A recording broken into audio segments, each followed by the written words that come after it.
3 wins apiece for 2 British drivers, but only one can be the champion. Good evening, everyone. I'm Jason White, and welcome to the final round of the 1971 F1 Series from Watkins, Glen in upstate New York. And I'm joined in the booth by Alberto Ibañez. Alberto, good evening. Good evening, everybody. Here we are for, I think, what will be the most exciting race ever in this championship for the Formula One, because we come here with many options open. Jason will explain that briefly later, but the full championship is at play today.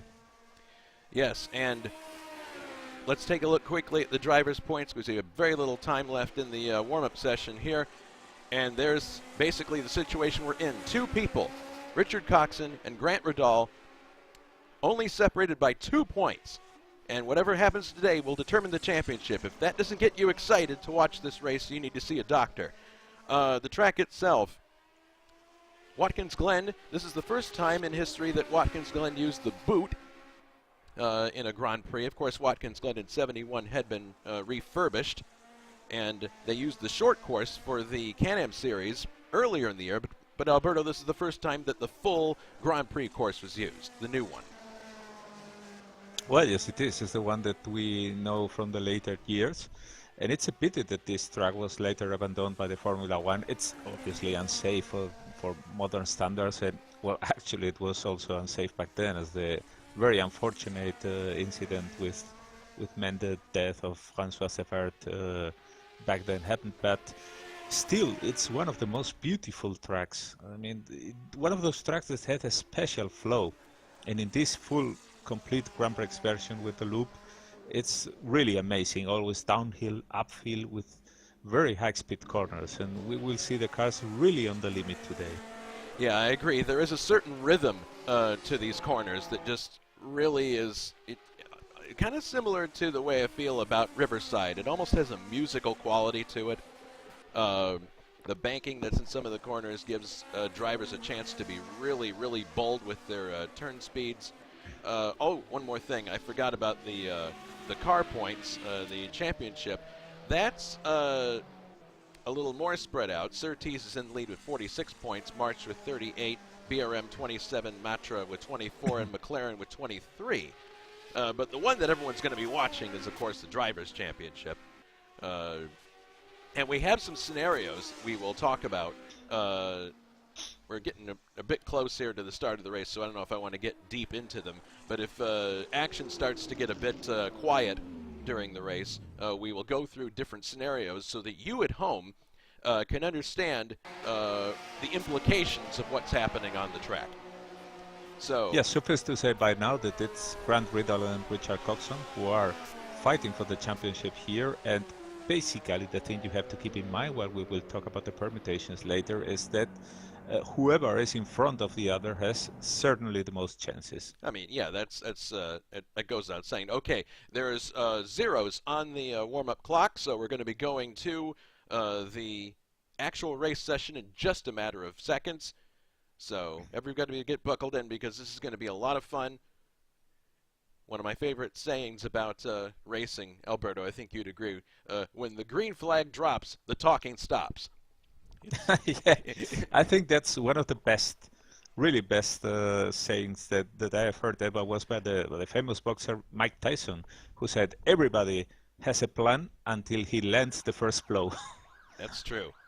All right, so we're moving to the race session now. 28 cars will contest this race at Watkins Glen, 59 laps, which is a little under 200 miles. I'm going to get myself looking at the actual drivers in their position. There we go. Okay, so on the pole we have Grant Riddall. I'm waiting for him to go to his actual grid slot. Come on, Grant, there's a lot at stake here. Let's go. There he goes. All right. So they're going to go off now on their formation lap. This is really exciting. I've been keyed up for this all week. Really, really looking forward to this. I'm going to take you through the grid as soon as I start pulling away. And hopefully we've got a lot of our friends watching on YouTube. People like Barry Lynn Wilson and Miss Dave and all those things, all those people. All right, we're going away on the parade lap now. On the pole is Grant Riddall in the number 28 Team Surtees entry. Second is David Jakes, a driver who's come on really strong lately in this series. Not fighting for the championship, but still a factor in the number 16 BRM. Third, having jumped ship from CMG Racing, is Austin Johnson in the Penske White Racing McLaren. Fourth is Tiago Canola, who I learned is a friend of a guy that I work with at school, fellow Brazilian, and he's driving another Team Surtees entry. Fifth, Richard Coxon, the other championship contender in the Jackie Stewart Tyrrell. Sixth, Peter Hlavik in the first of the Papaya Orange McLaren factory cars. Seventh is David Yunt driving the March Engineering number 19 car, Nanny Galley. Eighth, Pascal Mikola in the other Tyrrell. Ninth, John Team in a third Tyrrell that's entered. This was the one that was driven by, I believe, Peter Rebson. 10th, Juha Boss in the first of the Gold Leaf Team Lotus entries. 11th, Yves Placé in the Keep Motorsports entry number 21. 12th, Martin Lacina in the Owen Racing Organization BRM number 14. 13th from Detroit, Michigan, my comrade in arms in car design circles, Brian Janik driving the Brabham Racing Organization Lobster Claw BT 34. 14th, David Saber in the Keep Motorsports entry number 20. 15th, Mikael Janik in the first of the Ferraris, so the power of the Ferrari apparently not enough to get them to the front here. Handling is also important. 16th, Richard Wilkes in the second Team Lotus entry. 17th, Jonathan Asserklint, your voice for the Touring Car Series this year in many of the races, driving the Ronnie Peterson March Engineering number 17 entry. 18th, Jason Whitehead in the number 18 March. 19th, Mick Chapman in the third Surtees. 20th, Mark Craggs in the second factory McLaren entry. 21st for Timo Vermeersch in the second Ferrari. And then we have Jan Kowalski driving a one-off entry for Owen Racing Organization. 23rd is Gerard Rion in another Ferrari, number 4, which I believe is Ix's Ferrari. 24th, Jason Fitch driving the Frank Williams Racing Cars March. 25th, Simon Wattman making his third appearance in this series, driving the Pete Lovely Volkswagen entry. That's the oldest car in the field. It's a Lotus 69. 26th on the grid, we have Ray Riddall, hoping that his son can come through today, driving another Owen Racing BRM. Lots of BRMs in this field. Rally Reb in another one, number 31. 28th, and last on the grid is Dave Miller in the Frank Williams Racing Cars March 701. So that's your grid, and we're ready to go. Excitement building. Cars are all on the grid. We're waiting for the start, listening for those little chimes that AMS creates when you get close to the start. Everyone's on pins and needles. Grant and Richard especially, realizing what's at stake. Actually, we have a few people adjusting. Everybody knows that they will be very careful at the first turn in the case of the championship contenders, so it wouldn't amaze me that many people try to make a move of them. It's interesting. These are 3-2-3 grid slots, too. So you've got Coxon and Riddall both on the front row splitting Jakes. This is interesting. We've got a lot of people like kind of rolling back and forth here, trying to adjust their spots. This is a very long hold. I think it's a bit it's not completely flat, the track, so maybe people, when they are going for the clutch, they are rolling backwards. Oh, and then okay, all right. again. Crescendo, and the race is underway. Great start by David Jakes. Look at him sprinting through into the lead, but here comes Richard Coxon was able to get a head start in Grant Riddall. Everybody seems to have been able to come safely through turn 1, which is always a good news. And here they go. And Peter Lava goes on the outside. Very nice move on Grant Riddall, who has not had the best of the starts. My goodness, Grant has dropped all the way down to 6th place on the start. That does not bode well. Of course, it's a long race, but we'll see what happens. David Jakes leads. and Austin Johnson is in second place. David Yunt is third. Richard Coxon fourth. Peter Hlavik in fifth. Grant Riddall is in sixth. As we head through the boot for the first time, you see them peeling away there from the normal course, where that would be. Here they are, coming through. Looks like everybody's doing okay. Ooh, John Team getting way out of shape there. Grant Riddall had to take a very defensive line against the attack from Pascal Mikula in these first turns. Pascal is obviously Richard Coxon's teammate and would like to have the Tyrrell in front, help him as much as possible, but it worked well for Grant and he consolidated his position. Now let's see if we have a clean race, because as you know, and we already said in the briefing, well, one of the key things here is that drivers are very respectful of what the championship contenders are doing. Oh goodness, it looks like Austin Johnson's, he comes into the left-hand turn out of the boot, the one that has that really obvious, what do you call it, adverse camber. Now they're heading for the last turn on the course, with David Jakes leading, Austin Johnson second, Yunt third, Coxon is fourth, Grant Riddall fifth. So he's made up one place. It appears that Timo Vermeersch is already out of the race, so that's unfortunate. User joined your channel. And we are joined by somebody in the booth. Not sure who this is. Oh, Oh. So what happened? You're out of the race already. I blew my engine in the carousel. Oh, that's really rotten luck.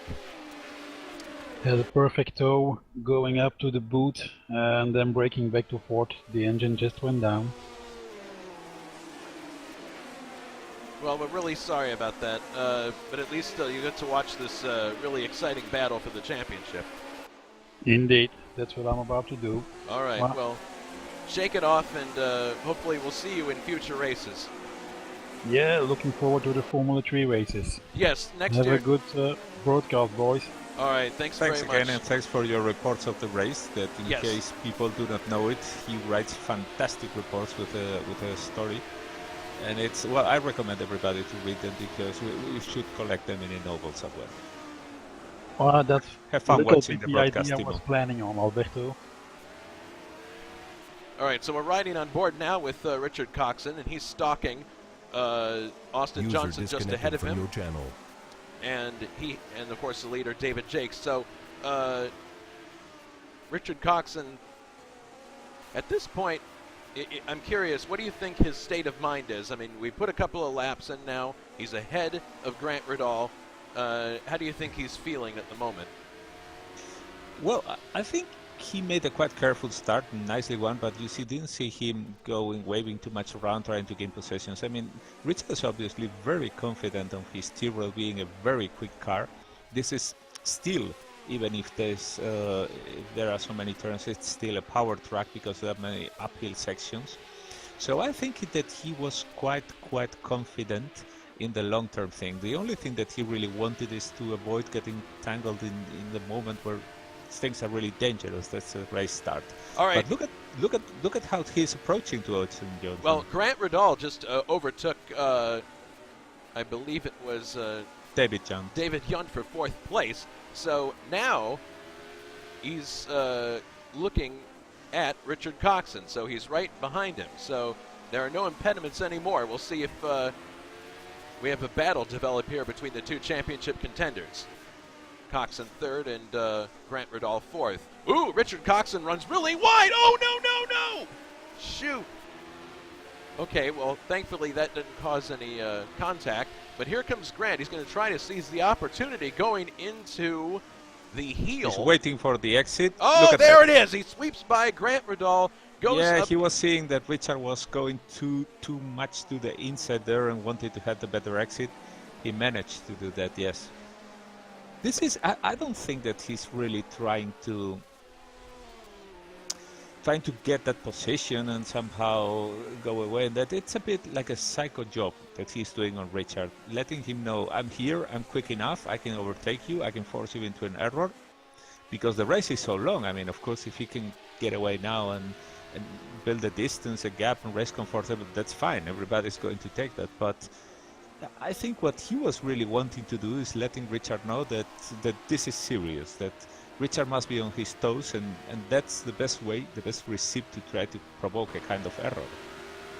Well, definitely, we know that Grant Riddall is a charger. He's a guy who does not lay back. He definitely, from the moment that he takes off in the race, he's driving 10/10 the whole time, and that has been to his... John Tim, sorry to interrupt you, seems Yes. to also have abandoned.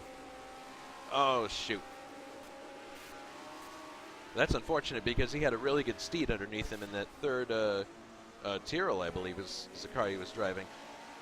So yeah, now things have settled down to some extent. Coxon still has Grant in his sights. So I wonder if that was just him getting a bit too anxious in the opening laps, or maybe there's a handling issue with his car. What do you think? The Tyrrell is certainly a very skittish car, and this is a track where these long sweeping corners will put a lot of heat into the tires. So I think that if Richard pushes the car too much, it's very easy that the car becomes easily uncontrollable and tries to snap from underside him. The one Tyrrell that everybody always points at as being really tail happy is the 006, the one Whoops, that... I just saw Richard Wilkes in the scent. He was just Oh, overtaken by Ray Riddle and Jan Kowalski, who have the personal fight both in the BRMs. They are just behind their friend Jonathan Atterclint, and this is probably the bunch of cars that are close on the track, because otherwise the field is quite spread. There is another 4-5 way, not battle, but close, that are cars that are close enough, where it goes from Martin Lasina till David Saber.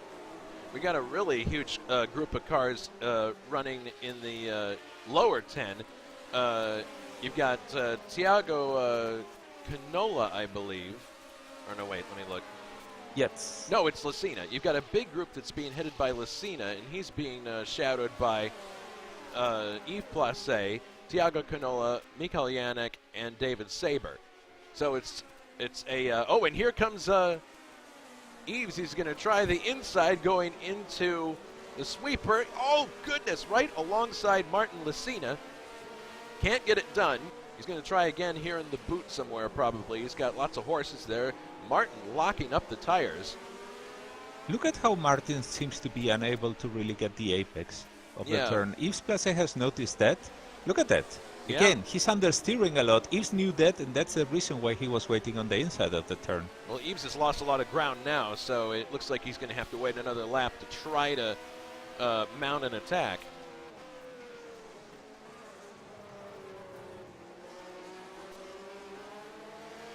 And in fact, it appears that... my goodness. Well, let's go back to the front here, see what's going on. Yeah, Richard is still...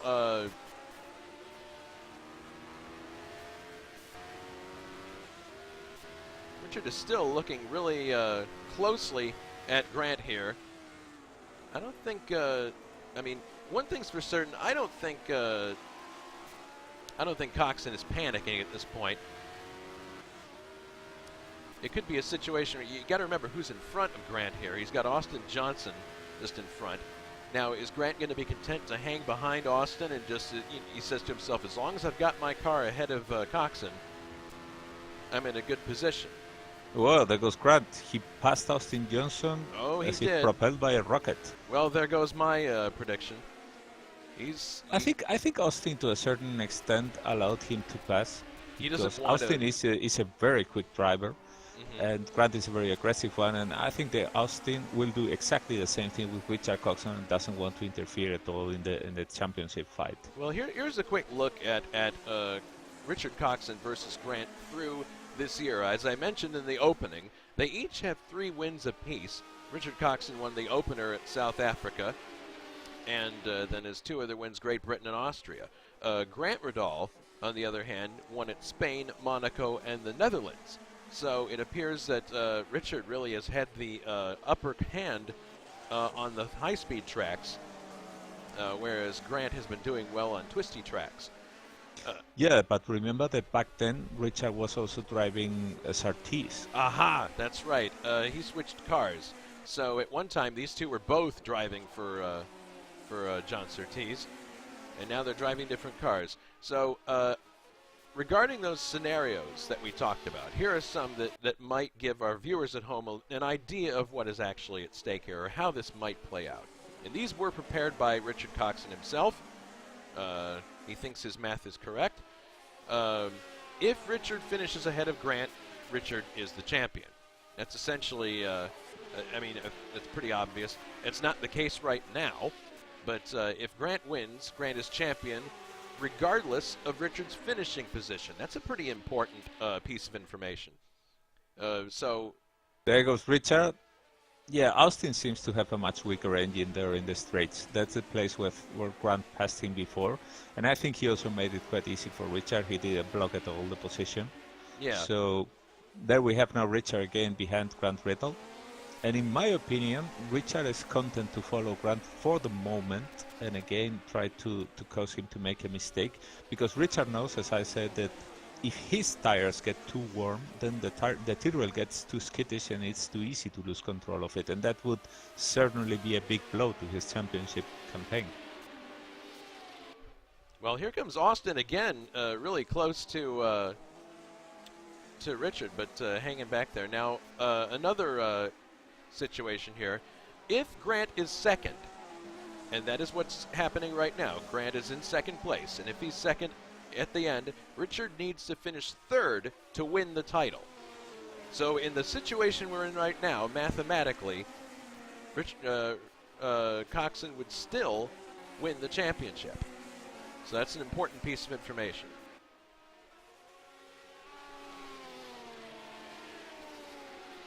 Just because of the way that the points are set up, because it's 9 points for a win, 6 for second, 4 for third, and then 3, 2, 1 for the rest of the top six. Watkins was in descent, but has been able to rejoin the track. So Coxon is now kind of settling back a little bit, and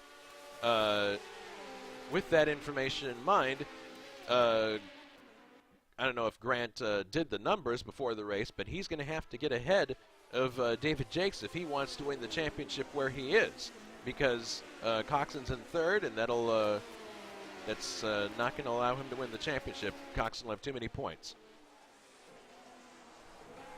Kowalski just overtook Jonathan Atherclint and has been able to open a gap because Brad Riddle is still behind Jonathan. So that fight, that group of cars that was there, has been spreading a bit more. This is a track that for whatever the reason seems to spread the field much more than any other race we have seen. But watch out, Grant Riddle is now about to overtake David Jakes. They are in parallel now. Oh no! Coming to the turn, he has the inside. Will he make it? Yes, he did. Yep, just did. Let's have a look at a... wait here, because David Jakes still has the upper hand on the counter turn. Here's the replay of the actual overtake. Well, we got ping issues, unfortunately, so it's not going to work. Okay, David Jakes cleanly let Richard Coxon go by. He wants to let both fight cleanly for the championship, so... Oh, here's the replay of him... shoot. See, that's the problem with doing replays. Sometimes you just run into situations where the ping is not good, but then here comes Coxon looking on the inside, fighting with Grant now.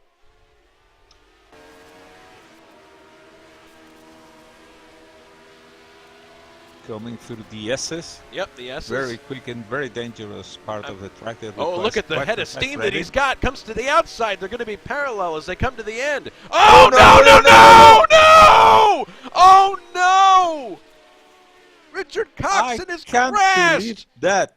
Unbelievable! No! What a stupid, unfortunate thing to happen. I don't believe this. They just tangle the wheels. Here's the I don't think it was anybody's fault, but it's so stupid. Here's the replay. Richard kind of drifts a bit to the middle of the track, it looks, and just, I'm speechless. I'm absolutely speechless. Oh. What an incredible disappointment. Oh.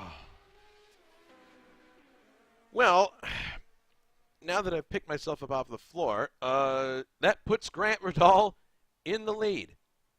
And yeah, but still he has to finish the race. I know, he has to finish the race, but that definitely narrows the possibilities. If Grant wins, Grant is champion regardless of Richard's finishing position, and that's certainly the case now because he won't have scored any points. So what's the points difference between both at this point? 2. Not at this point. At the beginning of the race, the difference was? 2 points. 2 points. Is the difference. So Grant needs to score at least 2 points. He needs to at least finish 5th.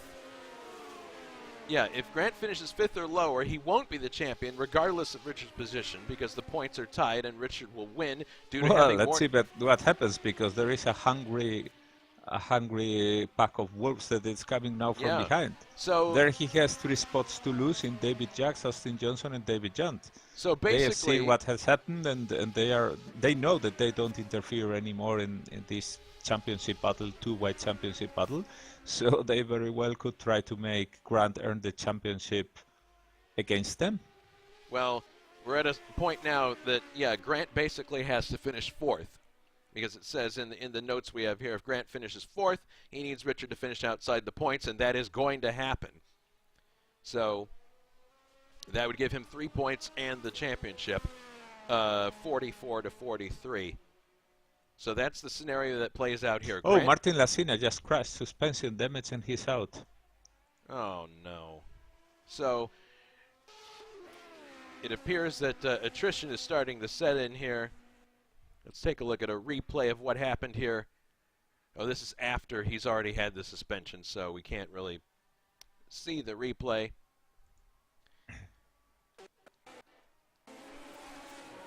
So Grant Riddall is out in front, and he needs to finish at least 4th.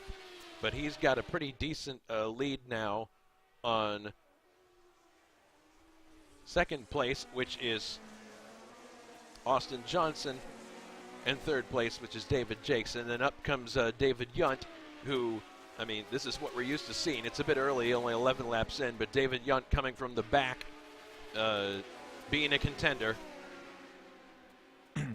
And do you know who we have right now in track close together and again apparently for a race-long fight?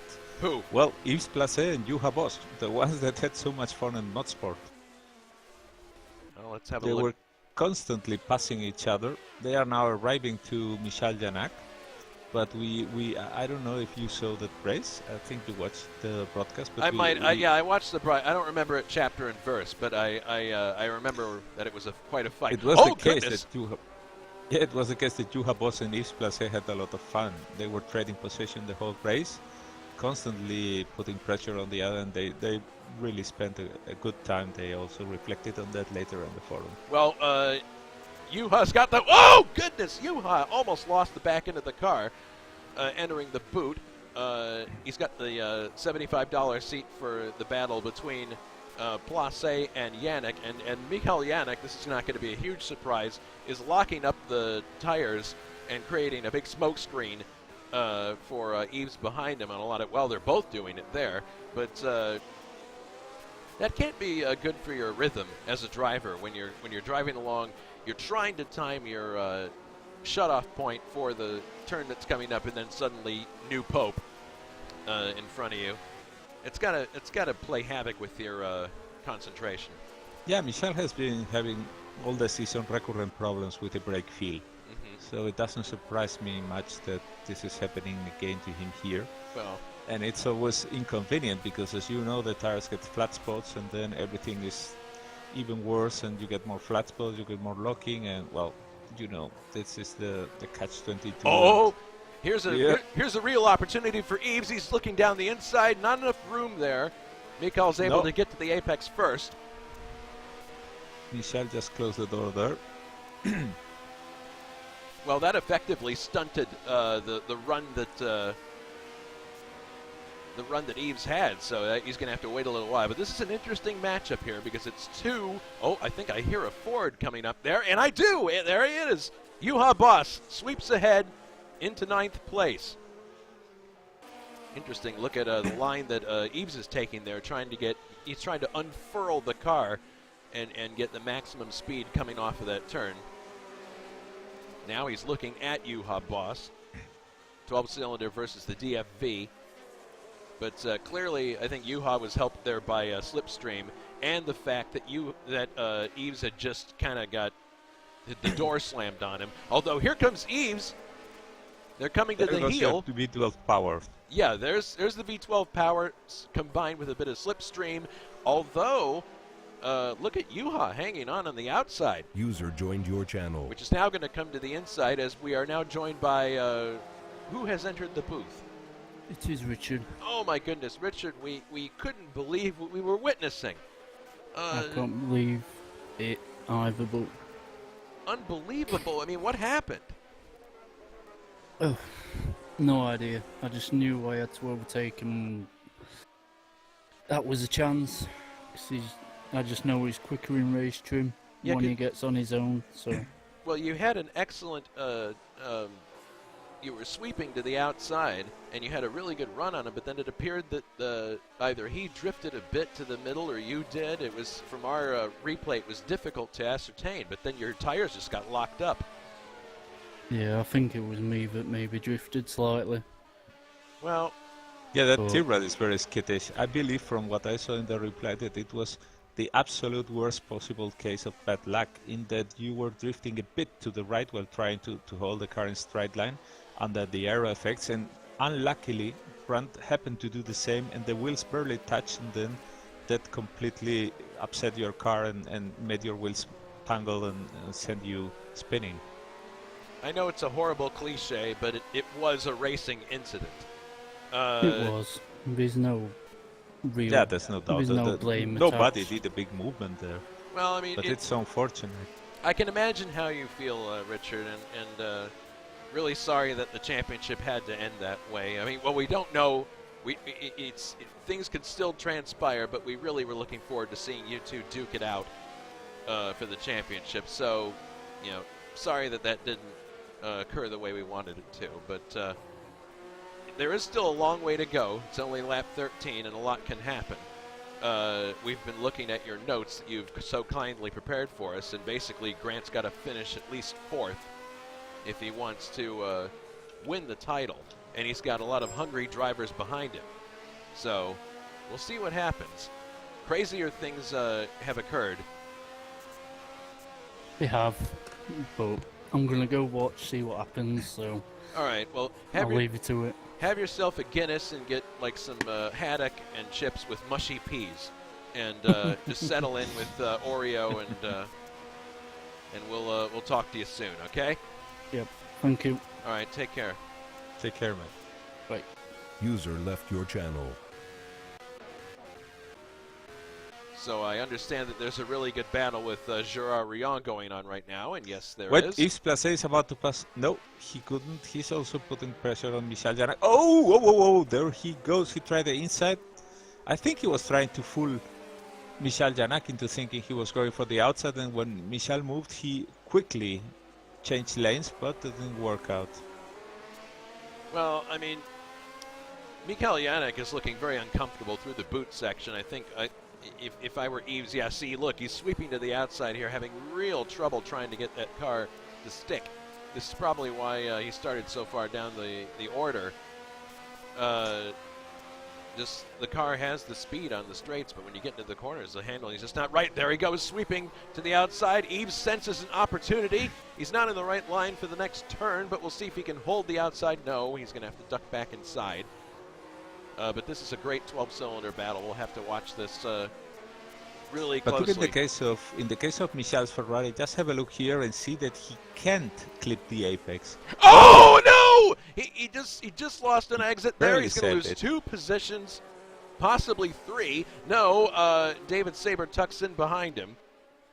Oh goodness! I was watching that already. I mean, you're seeing that in many cars. This is a matter either of setup or because of the still quite big fuel load. But you will see that, look, Michel happened again. I mean, they are completely failing to make the apex. They are not making the most of the turn. The car is that's just because the pushing car out. is understeering a lot. All right, well, now he's going to be under attack from another symphony orchestra on wheels, David Saber. Oh, goodness, David just over-revved his engine. That's not a good thing to do with the Matra. It's a deja vu for Michel Janak because he's being got another blue stalked by a Matra. Another blue car coming up behind him, screaming at him.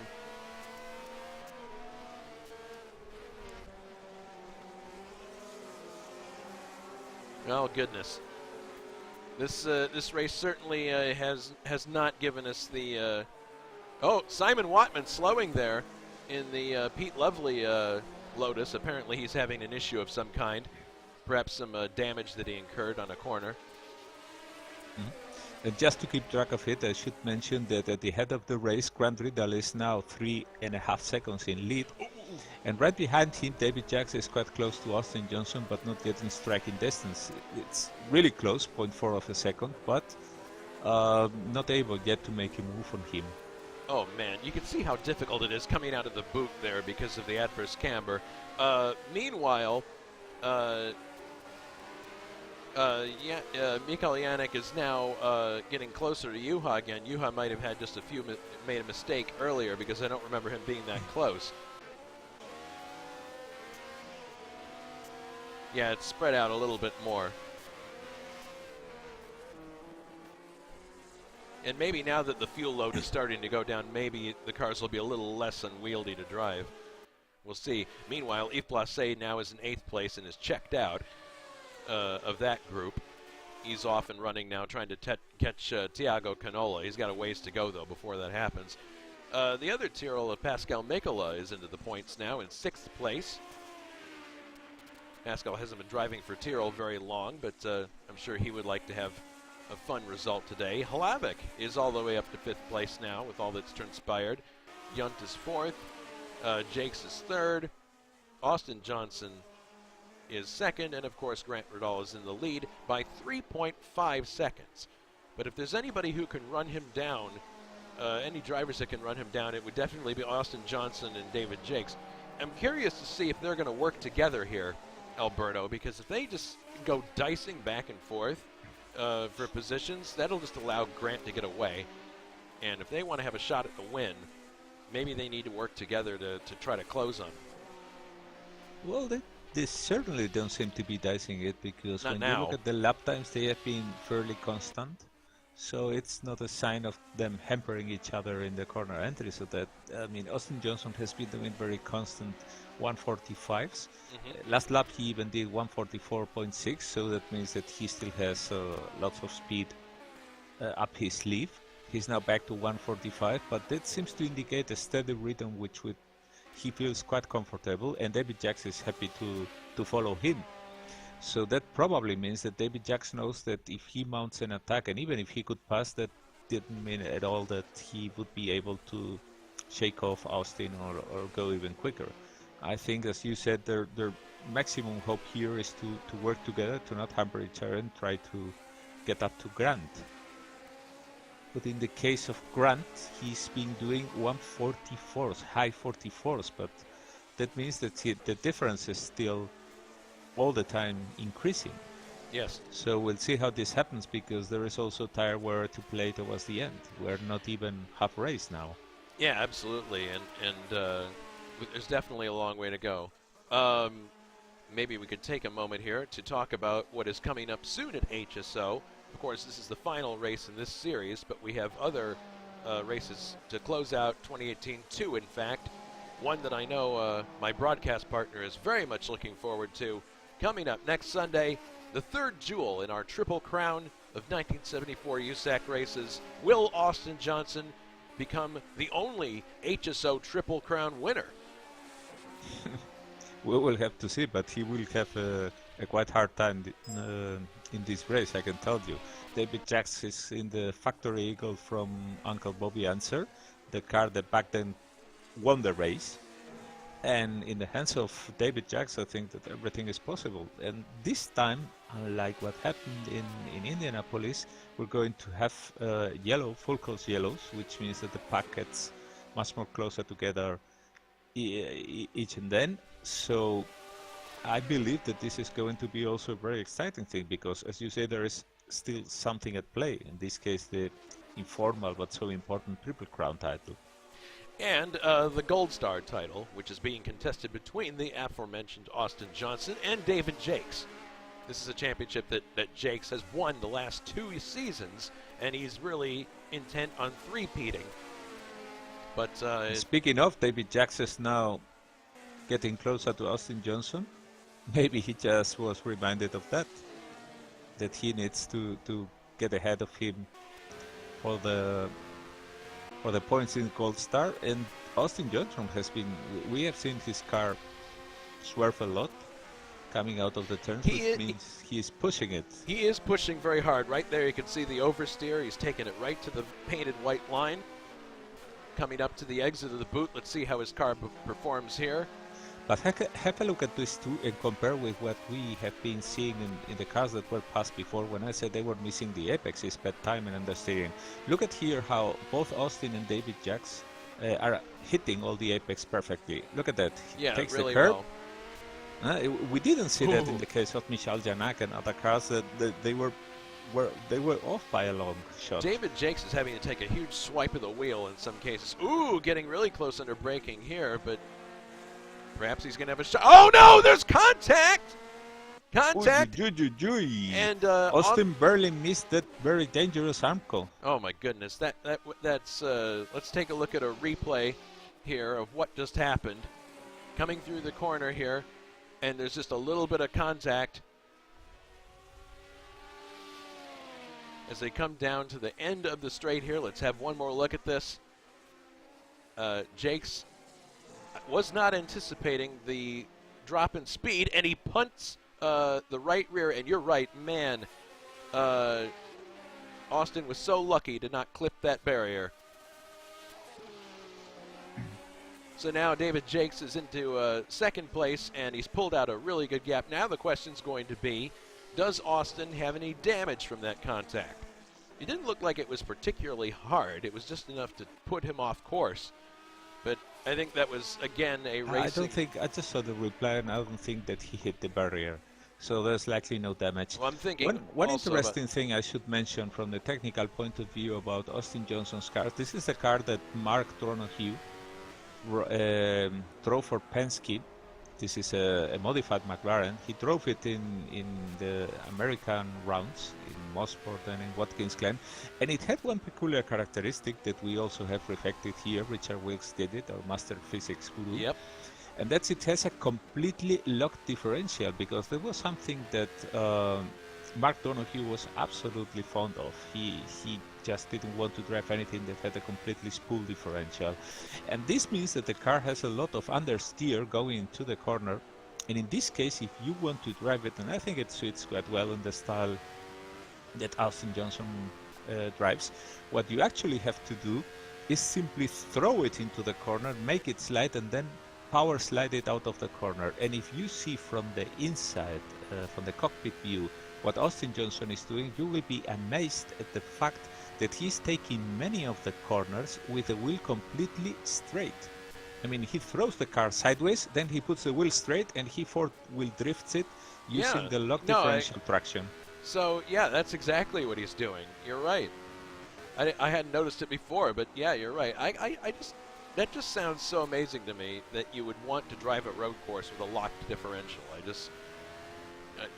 Just the notion of that just floors me. I think that these cars did not have a lot of downforce. The tires back then were not the most creepy ones.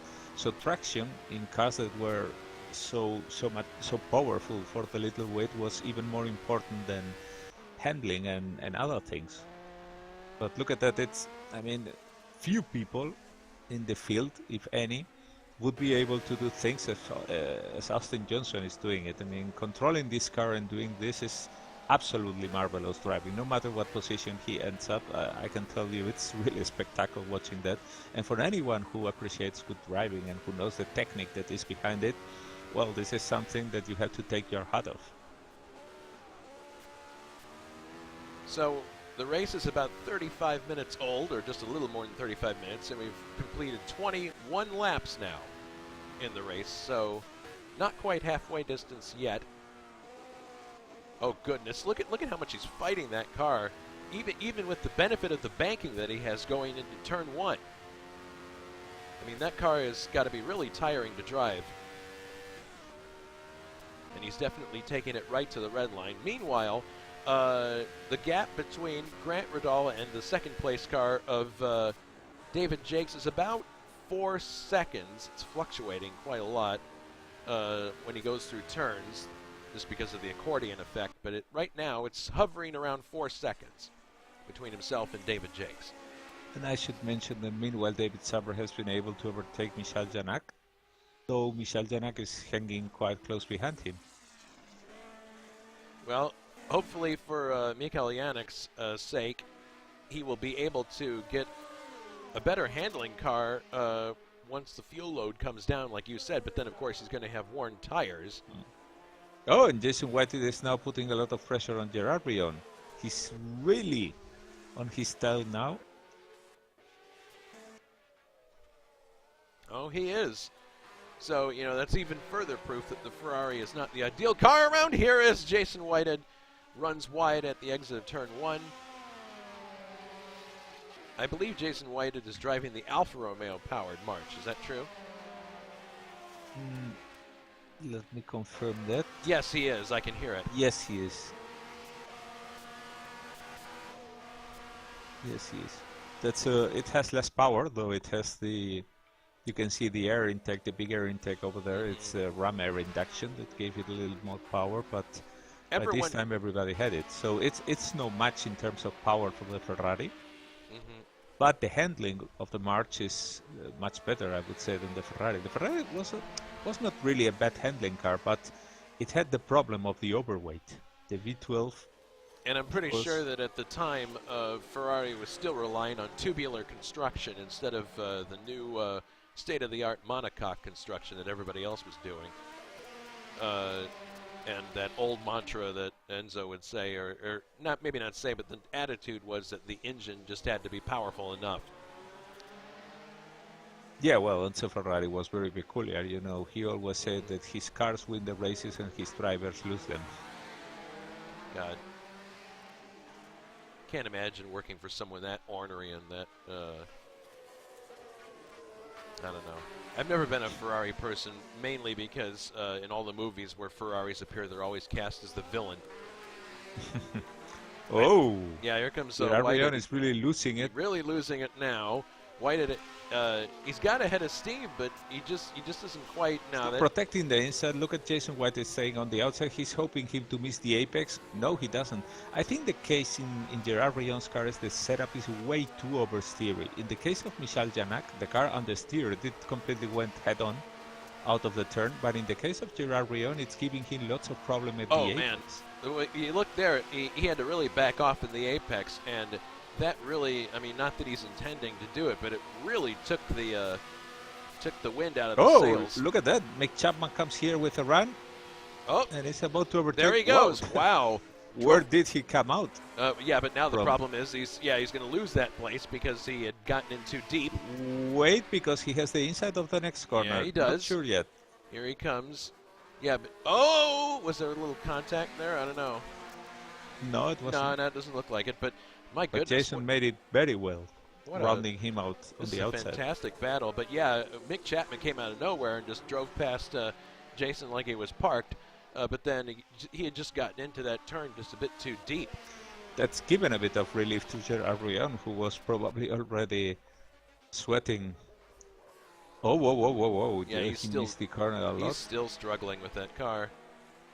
Yeah, this is not... We have an accident. Oh no, Austin Johnson is out with suspension damage. Oh no! Oh. Well, the question becomes, was that something to do with, oh goodness, I'm going to have to, let me see if I can get a replay. This is probably too late, but I'm going to try. Oh, there it is! All right, I'm running it back now. So it appears that, yeah, it was contact. And it's the turn immediately following the backstretch. So he did it all on his own, it appears. Here's the replay. Comes into the turn, loses the back end, and hits the fence first with the right front, then spins it back around again. So that's the end of the race for Austin Johnson. And there is now, well, the battle that we haven't been able to see because of Richard's accident was that Surtees against Tyrrell, but we have another Surtees versus Tyrrell close battle right now between Pascal Mikula and Thiago Canola. Yes, Pascal Mikula, who is really... And Pascal Mikula is really coming out sideways of the turns. Yes, very much I mean, so. This Tyrrell is so skittish. Riding on board now with Thiago Canola. Oh my goodness, yeah, Pascal's really having to hang on to that car as they come now into the S's. Nice to see that oh goodness, really big over rev there from Thiago. This track, it actually started life as the Can-Am track that we ran earlier this year. It's nice to see a lot of the work that we did on that track carry over to this one. Certain objects trackside have been carried over. That tower that I made it into this version, which is nice. So Pascal now coming into the boot, being followed by Thiago Canola, who you are riding with just now. And it looks like Pascal does just have a brief glimpse of the next car in line, which I believe is David Yunt, who is in 4th place. So that gives him Pascal is right behind Peter Lavak. Oh, Lavak. And he's at the moment about 3 to 4 seconds behind. Well, let's see how he handles this exit of the boot here. Yep, see right there. I figured that would be a very difficult corner for him because of the adverse camber. Now they come to these corners, which actually have banking, which should be a little nicer for Pascal, and those are faster. A little slower in this last turn. That'd be nicer if he didn't have the Tyrrell trying to overtake him. Oh goodness! Look at the head of steam that Canola has now. I think it should be fairly easy for him to overtake. No, Pascal brakes a little bit later. Let's see if he can exit okay. Well, Pascal did. The Tyrrell has the most powerful engine from these two. Yes, because it has the factory, the best Series engine. The Series 11 DFV. But look at the slipstream that Thiago's pulling now. He may have a shot at the end of the straight here. Well, maybe not. He's going to have to... Yeah, what happens is that... Oh, there he goes. He's going to give it a shot. Yes. Down the inside. Pascal's like, no, you don't. I'm going to hang on to that. It wasn't an aggressive close-off door, but he let him know you have to work hard to squeeze through there. Yeah, he's not going to give up. This is a great fight. Yeah, Pascal didn't close the door on him. He left the door open there, but he used the superior power of his DFV to just sweep down through there. Yeah, it's his way of saying you can pass here, but you will have to earn it. Yeah, absolutely. Yeah, Pascal's not the type to roll over in a situation like this. He's definitely, if you're going to try to pass him in this race, you're going to have to earn it.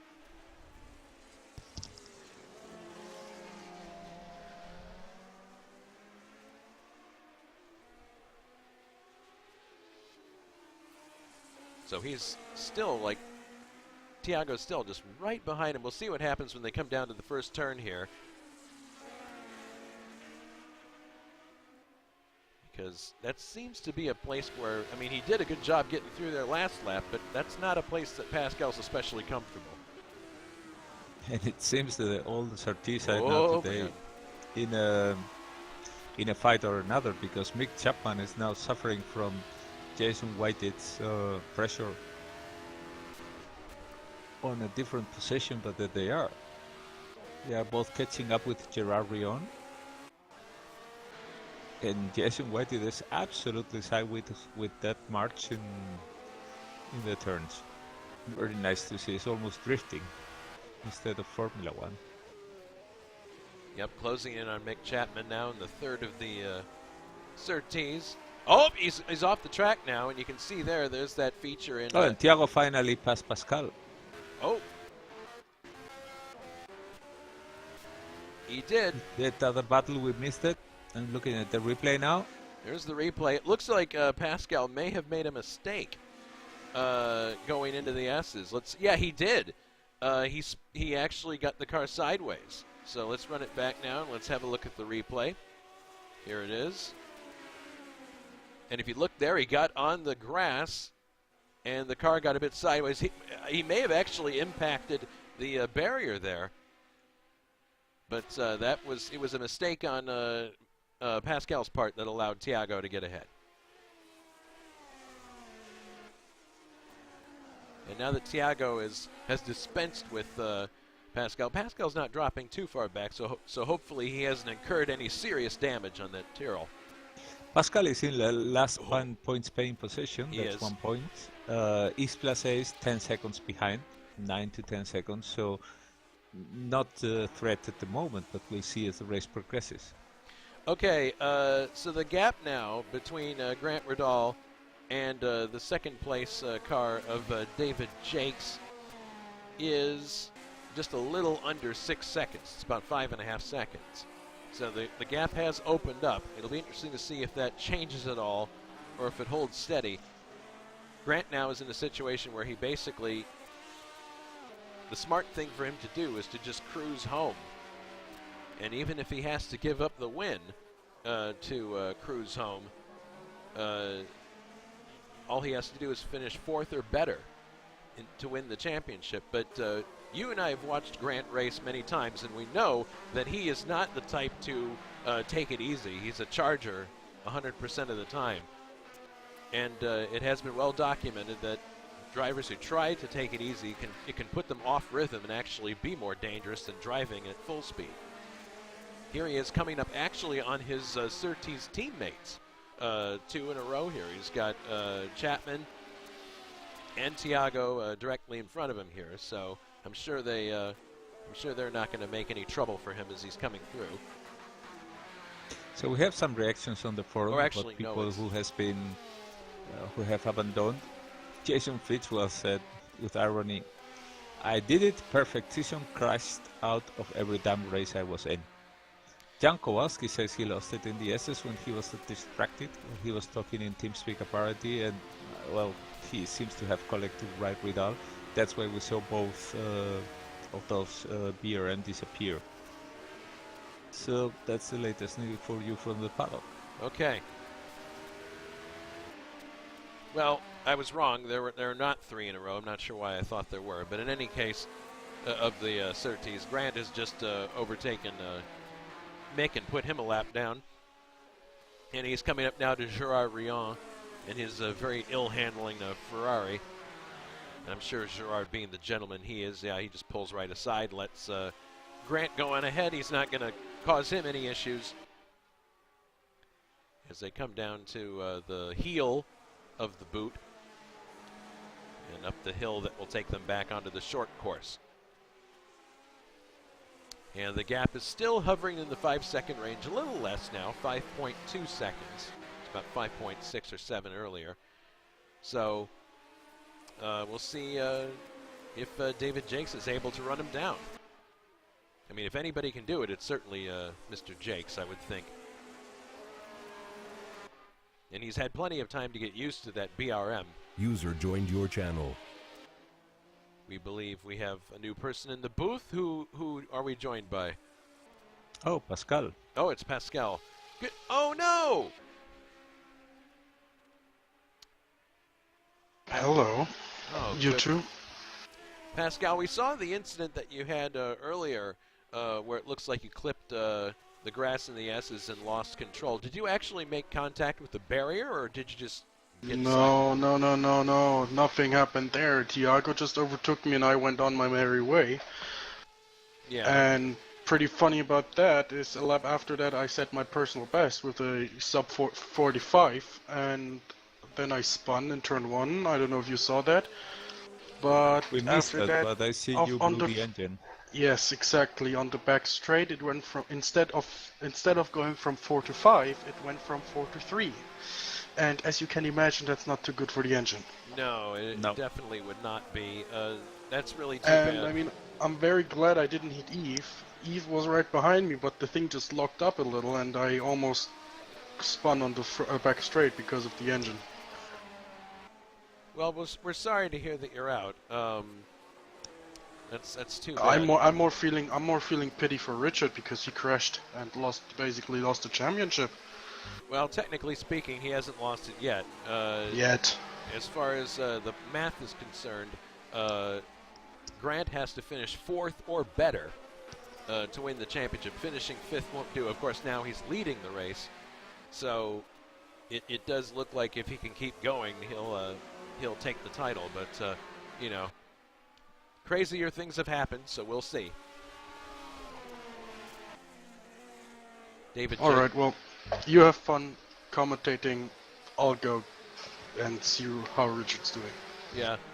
And dude, think about grabbing a car for the 500. There's still one decent Eagle in there, and another McLaren. I said I'm gonna commentate. Oh, that's right. You did say that. All right. Anyway, have fun, you two. All right. Take care. User left your channel. What he's referring to is commentating with Richard Coxon. Coxon is going to, I guess this would be his broadcasting debut. Oh, look at Jonathan. Jonathan is now side by side with Brian Janik. They are dicing it. Oh, goodness. Yeah, this is an excellent battle. Jonathan Asserklinth, broadcaster extraordinaire, going up against Brian Janik of Detroit, Michigan.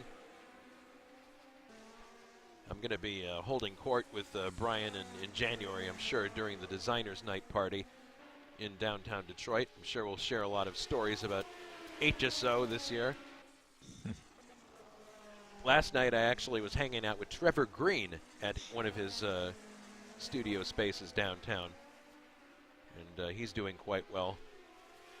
Oh, we haven't seen him here for a long time. That's because he's been working 10-hour days, 6 days a week for Rivian, a company that's doing electrified trucks, and they just unveiled their truck at the Los Angeles show, and he was out there living it up with his friends, and the truck looks fantastic. Really, really proud of him, and many congratulations to him and his team on a job well done. So now it looks like Jonathan's got a little bit of space between him and Brian. Brian is 10th right now, but I wouldn't be surprised if he's able to elevate that Lobster Claw Brabham into the top 6, because he's another guy who kind of rises to the top, similar to Yunt. Well, the other battle on track is Jason Whitehead versus Mick Chapman.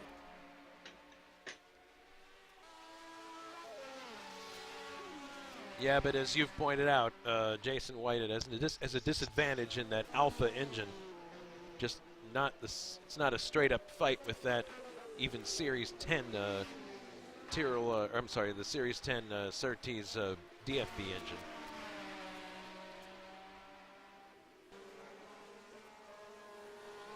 And Yuha Boss, did we mention that he was out of the race before? No.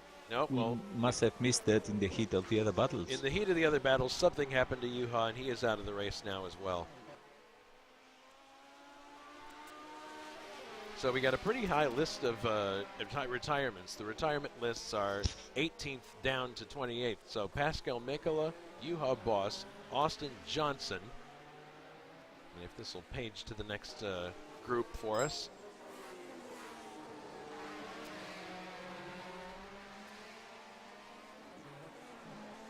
Simon Watman, Martin Lucena, Richard Coxon, Ray Radal, Jan Kowalski, Jason Fitch, John Thiem, and Timo Vermeersch. So pretty high attrition rate so far. I think it speaks to how much on edge everyone is. Here's Mick Chapman now trying to overtake Gerard Rion. He looks down the inside, just doesn't have the head of steam to do it. We'll see if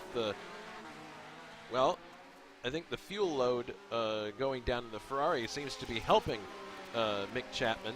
I'm sorry, seems to be helping Gerard Rion, because the car seems to be handling a little better for him now.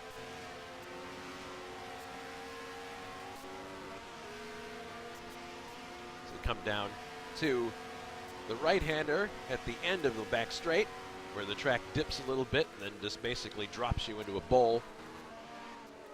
Oh, and we have Rally Areb against the wall, so he's having issues with his Hania Curie Arnold march. Not good for him. Hopefully he'll have some better luck turning left next Sunday. But it looks like he's still going. It looks like he may have just made a slight error and slid into the dirt, so maybe it's not as bad a situation as it appeared. But now, Mick Chapman is coming under attack from Jason Whited. So this is this battle really is kind of ebbing and flowing back and forth. And that time, Jason Whited did not go into the dirt coming off of the heel. Oh, and he's got an excellent run here coming up to the second to last turn. I doubt he'll be able to make much with it, but we'll see if he can get a run coming off the last turn here into turn one. Sweeps in there. Oh, Mick is struggling coming off that turn. This may be the chance that Jason's been looking for, but look at that DFV rocket away. He clearly has a power disadvantage when compared to the Ford. It's into turn one. Mick sweeps out. Yeah, these cars are all looking like they're handling a great deal better than they were earlier.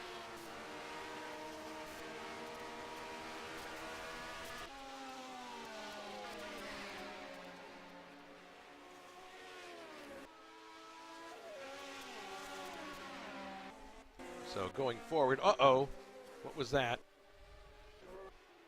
Oh no, Yves Placé is out of the race. Oh, incredible. And it's a barbecue. There it is. My goodness, has he had bad luck this year with this Matra engine? That Matra engine it's just so failure prone. That's really unfortunate. He was having a good race. So, well, that's too bad. So it's back to our three-way battle because, well, those three are keeping the distance, but none of them is quite comfortable because having the other right behind, and Gerard Rion is amazing. He's losing the car even more. Well, we've got another battle that's brewing here that could be fun to watch, and that's Richard Wilkes in the remaining Lotus in the green helmet of Rainer Wiesel, and he's closing rapidly here on the lone Matra of David Saber. So let's see if he can do anything with a V12. Richard had a very discreet qualification and start of the race. He has been doing much better performances in the previous parts of the season. But now he has quietly made his way up, and yeah, there he is in 7th position. And that means he's fighting for points, because David Saber is in the last points paying position here. Yeah, that will give him impetus to try to get by. As they come onto the short course again.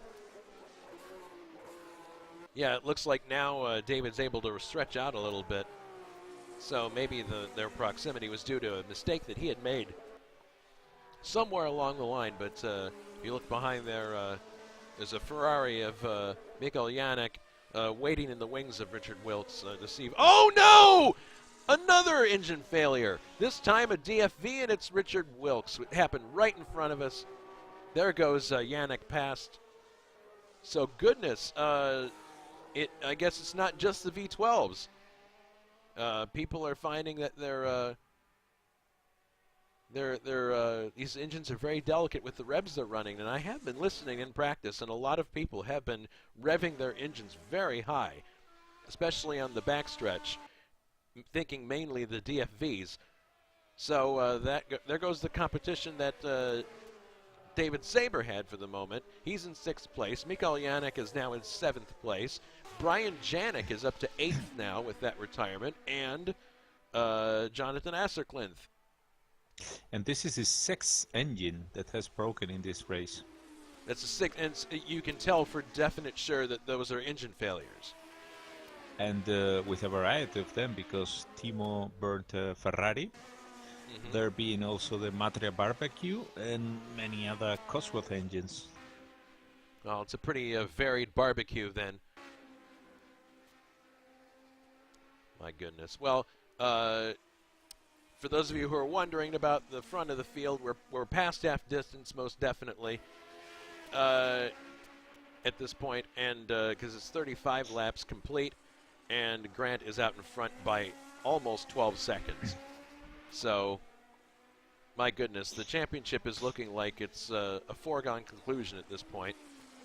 But thankfully, there is some more interesting stuff going on at the back, or towards the back, I should say.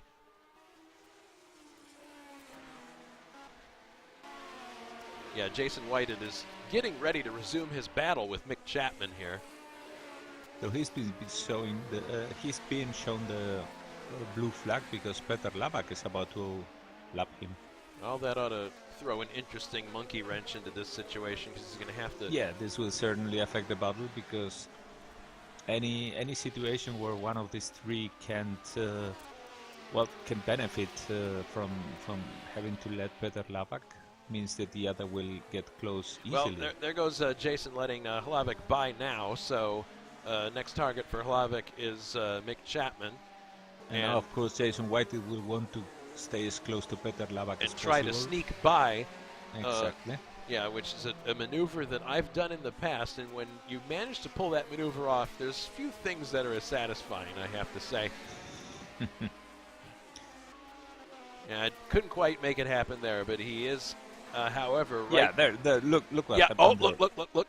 He's right with him Mick now. Chapman missed the apex there because he came out of the line having let Peter Labak by, and Jason Whitey was immediately there.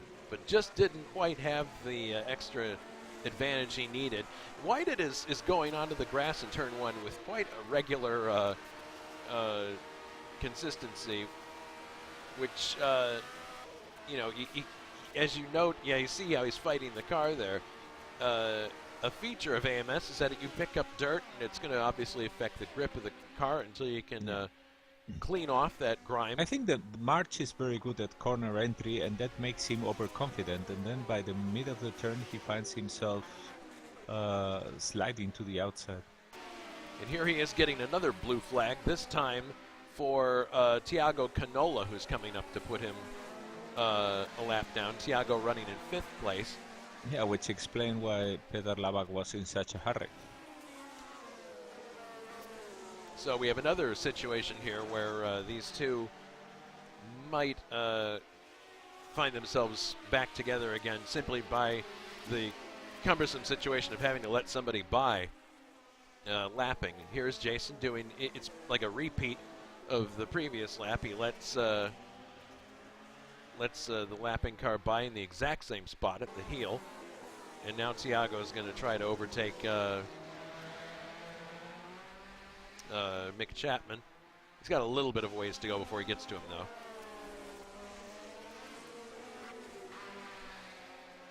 though. And a bit up higher in the field, Jonathan Atherklint is still trying to pass Brian Janik. Oh yeah, these two are very close together.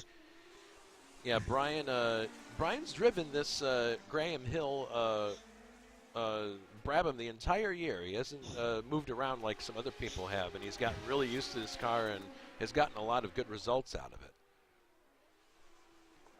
Coming again into the end of the boot. Yeah, Jonathan's just hanging right there with him. Well, this is actually no other than Graham Hill's car. Mm-hmm.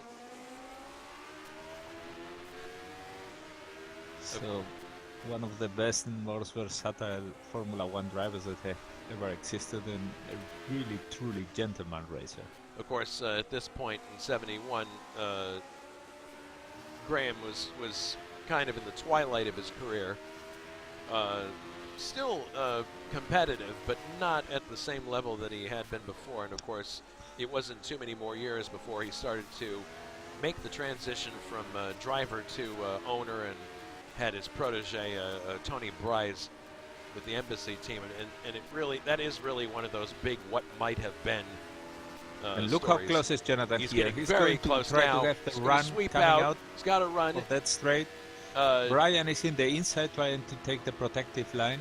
Brian's He knows doing a that good his job engine of... is oh, look at this. him. Jonathan looking back on the inside, but there's just not the room there. These two are being very gentlemanly in this battle here, not chopping each other off, not making any huge sudden movements. But this is an excellent, excellent matchup between these two. Oh, Jonathan runs onto the dirt there, but it looks as if you can run on the dirt around here just briefly, and it's not a huge problem. Ooh, he sweeps way to the outside. I think he wasn't expecting Brian to check up as much as he did there. It's also probably a bit of having lost some aerodynamic downforce in the front. Yeah, a bit of a washout effect. But to your point earlier about how varied the engine failures have been, it's not just a V12 engine failure story. It's everybody's having these issues. If I'm running 8th, 9th, or 10th in this race and having just gone to half distance, and I've seen how many people have gone out with engine problems, it's real impetus to keep going, because you could find yourself in a points-paying position by the end if the attrition keeps at that level. There's a tire Very true. sitting in the last turn there. I'm not sure who that belongs to. It may have been Mark Craig's, because he has just retired from the race in his McLaren. Yeah, this is certainly a situation where the cars are very evenly matched. Looks like Brian has got a little bit more of a head of steam going through the S's here. Yeah, Mark Crax is his 7th engine to blow here. And it's another engine failure. So we have now only 14 cars on track. So that's actually exactly... half no, the it's field. not. Sorry, no, it's not half. It's a little more than half of the cars. Or is it? No, it is. It's exactly half. There were 28 starters. Yeah, exactly half. Yeah, exactly half are still running. That's why I didn't become an engineer. Mental math is not easy for me.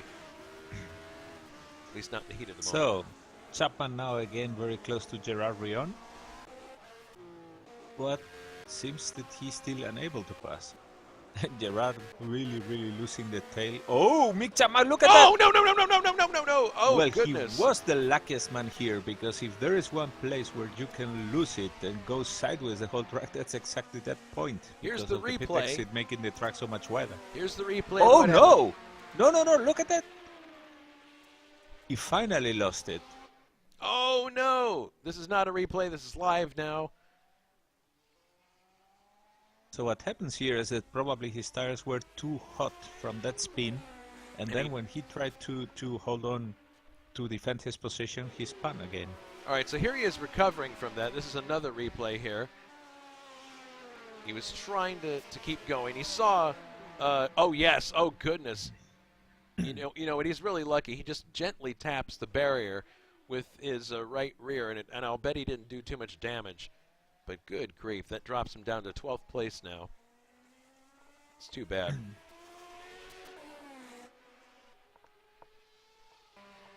So that elevates Jason White is 11th. Uh-oh, that's Gerard Rion having another very late-breaking moment. Yeah, Gerard is struggling with the car all the time. So there is a lot of entry corner and oversteer for him.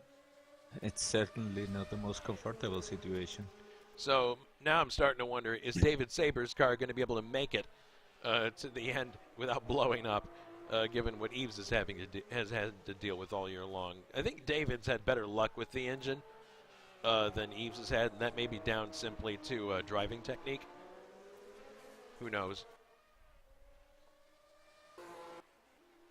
Meanwhile, Asa Clint now starting to close in again on Brian Janik as they go up the hill towards the short course section again.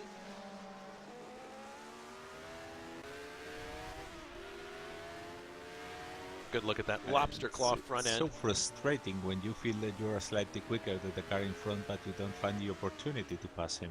Well, if he's able to get by, it'll be interesting to see if he can. Oh my goodness, Jonathan getting really squirrely back there, and that cost him a few tenths of a second, for sure. Yeah, he dropped way back based on that. He just could not get the power down quick the way he wanted to. He may be getting frustrated. So 40 laps now into the books. So we've got 19 to go. And Grant Riddall is leading by, again, he's leading by roughly 11 seconds over David Jakes. And David Yunt is third. Peter Hlavik is fourth. So now it's Jason White's turn to try to overtake Gerard Rion, who has been, it reminds me of David Yunt in previous races. He seems to be like a wall for the cars that are behind. They might reach him, but they never are able to overtake him, to put pressure on him and make him nervous. Gerard has been fighting with this car the whole race, and now I suppose he will be again faced by Jason White's pressure. Well, we'll see. We come down to that first turn. It'll be interesting to see how the handling differs between these two as they go into turn one. Gerard, oh goodness, he got on the curb there. He was probably just trying to make the turn as long as he could.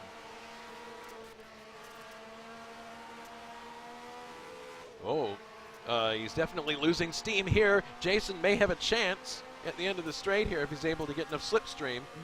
But the exit of the turn for Gerard Rion was good, and the Ferrari power is... No, the Ferrari horsepower... Yeah, look, he's even making some distance here. Kicking in now, but... But he's taking now a defensive line instead, because that's... What you're seeing is that he's actually suffering for that oversteer, so he's trying to compensate that at the corner entry. Of course, that makes him slower.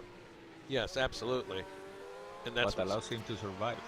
Yeah, but it also is keeping... Now look at his. In this section, Jason Whitehead might have a better chance. Maybe. There you see it, but Gerard Rion has lots of problems at the apex with the oversteer. He's controlling it all the time, but it's a matter of time until the tires get too hot or too degraded and he gets too much sideways. And if Whitehead is close enough, then of course that will make him get the position. Well, he's certainly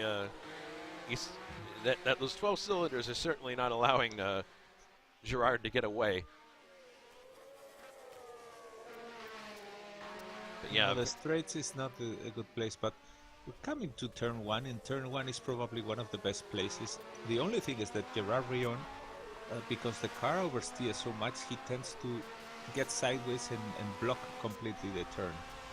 But the key here would be for Jason Whitehead to go for the exit, because Gerard has always a slow exit from here. Oh, I think he tried it, but it didn't work out. But pursuing Gerard here in the SS is probably not the most effective thing, because when they come out of the SS to the straight, if Gerard has a good exit, it's impossible that you get by that V12 power, Boxer 12 power. Look at that. He's even making... There, he's put 5-10 yards more distance. Yeah, it's just. I think he's going to have to take advantage of a mistake by Gerard if he wants to get by. That's what it's looking like now. But yeah, Gerard's definitely uncomfortable through the boot section, it appears. This is the part of the track where Whitehead is closer to him. Yes, it is definitely. He starts to close in. You can see it here. The car, his car is handling far better in these turns. But then by the time when they go to the other side of the track, that's where Rion is better.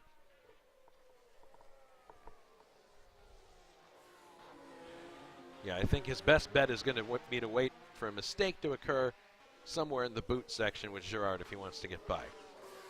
Oh, Thiago Canola and David Jakes are both out of the race just now. What happened there? Just now. Well, let's find out. Replay of David Jakes. Oh, it's too far back. I can't see, unfortunately. Thiago Canola. My goodness. Let me see if I can run it back. And Peter Hlavik too. And Hlavik. What happened there? Good. It's a real carnage at the top of the field.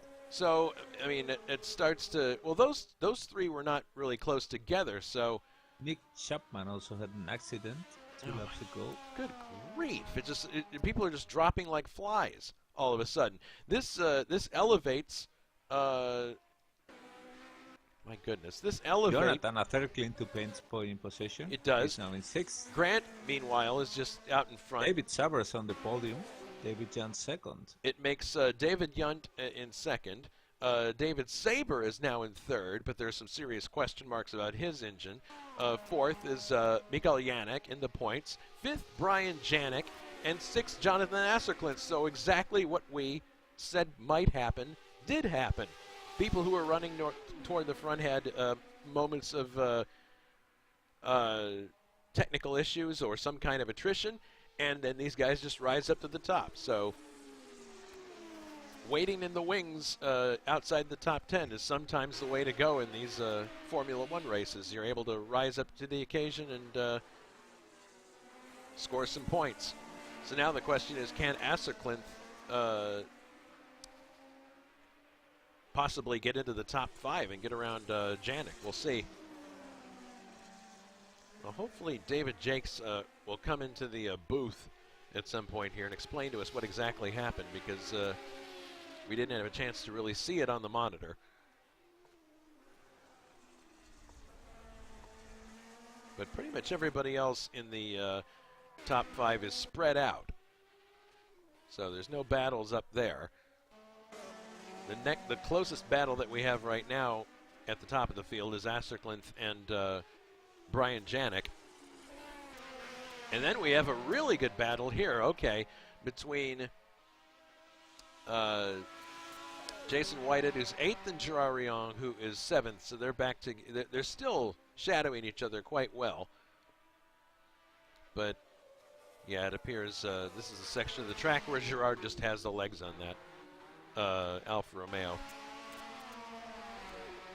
2 Italian engines, but one with a lot more cylinders. And power. And power. That both. So goodness, I'm starting to wonder how many people are going to finish this race. Yeah, well, fortunately we're coming close to the end, because this certainly seems to be quite a calling. Yeah. Good for everybody. Well, at this point I think we have 10 cars on track. There's 9. There's still Raul Jereb, because he's 3 laps down. Yeah, Raul has lost more laps than other drivers, so he's going to eventually rise through the ranks and get back to the top 10, it looks like. But it'll take him some time to get there. So now that things have calmed down a little bit, we talked briefly about what's coming up next week at HSO. We talked about the California 500. Myself and Alberto are going to be driving twin Eagle 73s. We're currently 4th and 5th on the speed chart. Looking forward to that event. We also have, technically, Jakob Fredriksson as a teammate driving the VPJ2, which is not fantastic in 74 trim, but with him behind the wheel, I don't know. I'd be interested to see what he can do with that car. And then the following week, we close out the Gold Star race. It won't be worth as much points as as many points as the California 500, but we close out the HSO 2018 calendar with the Alcoa Trophy, which is our taste of what's to come in 2019, 1973 Formula 3. And this race will take place at Thruxton, a track that we're very familiar with here at HSO. And it's on the AMS platform. You can go ahead and download the mod already and test it. So not only are we getting a treat of, to see what's going to be coming next year at HSO, it's a good chance for us as the factory people to make sure that the mod is all set and ready to go before we do a full series. So those are the last 2 races coming up next 2 Sundays, and then we go on our holiday, come back in 2019. Lots to look forward to next year. And what year it will be, because we're centering now in Automobilista and all the extra features, and I'm really looking forward to have what is probably my favorite racing car ever, which is the BMW M1 Pro Car. That's right, the Pro Car Series coming back to HSO with AMS. and another series that I know you and I are both fond of, 1988 Indy Cars. Yep. We're going to do that with all the bells and whistles. Yep. Real turbocharging effects, tire flat spots and everything. All that Automobilista has to offer, and thanks to Richard Wilkes, who has done a fantastic job of updating that and also producing beautiful physics for the BMW M1. And me, as a person who has studied a lot of that car, even talked with people, with real racing drivers who have been driving those cars and that, I can tell you that Richard Wilkes absolutely nailed it. What you are going to get driving that thing is the closest thing to the experience of what the pro car drivers have. Well, I'm really looking forward to that as well. Myself, I'm going to be taking a sort of an admin break. I'm not going to say definitively I'm done working behind the scenes, but I'm certainly not going to be doing the actual race prep and planning due to personal life priorities at the moment. But I will definitely be driving from time to time. And it's going to be really nice for a change to just drive and enjoy driving. Oh, look at Jonathan Atherkin. He's now trying to make the move from Brian Janney. Oh, around the outside there. Oh, goodness. Well, No. let's have a look He at had this, to- the replay. They're coming down. He had to really catch that March willing to go Here's the to replay swap ends on him. as they come out of that turn. Looks like he may have clipped, well, they're coming into the boot now as the replay goes. Coming out. Oh, goodness. Yeah, he's, oh, he was on the outside there, and, yeah, he just, oh, my goodness. He was lucky to catch that. You're right. But I'm really impressed with the driving of both Asserklinth and Janik. They're not, they're giving each other a lot of room, and they're very respectful of each other. So I'm looking, there is in the forum some reaction. David Jackson, Peter Labak just explained what happened to them, and in both cases it was apparently micro phrases with the screen that they were having some kind of lag or whatever. So it's a pity that well, it was not at all a driving fault, but problems with the stutter, with the screen stutter and lockup. Well, there is a lot of work going on behind the scenes to migrate us to a new server apparatus, and I guess the timing where that's concerned is quite good, because if we're migrating most of the series to AMS, it's definitely the... Oh, goodness! Gerard Rion is now out of the race. And that will promote... Goodness, what happened? Oh, Engine. another engine. Another one that goes. Another one bites the dust. So is Michel Janak the only surviving Ferrari now? He Goodness. better have, well, he better takes well care of it, because it's certainly one of those situations where you are listening with your ears all the time to find any of that unwanted noise that indicates that something is wrong. Well, not that I think there's going to be much more engine stuff going wrong, but that all of this attrition, surprisingly, has elevated Dave Miller, who started dead last, all the way up to 9th position. He's in the top 10 in the 701 Frank Williams Racing Cars March. So yeah, he's probably the one who's benefited from this attrition the most so far. Certainly. He's gained what, 20 positions from the back? Yes, something like that. Yeah. It's pretty impressive. I don't know if Mrs. Dave is watching, but that's you know, we haven't had much time to see him on TV here or mention his name. So Miller, and Miller again. There you go.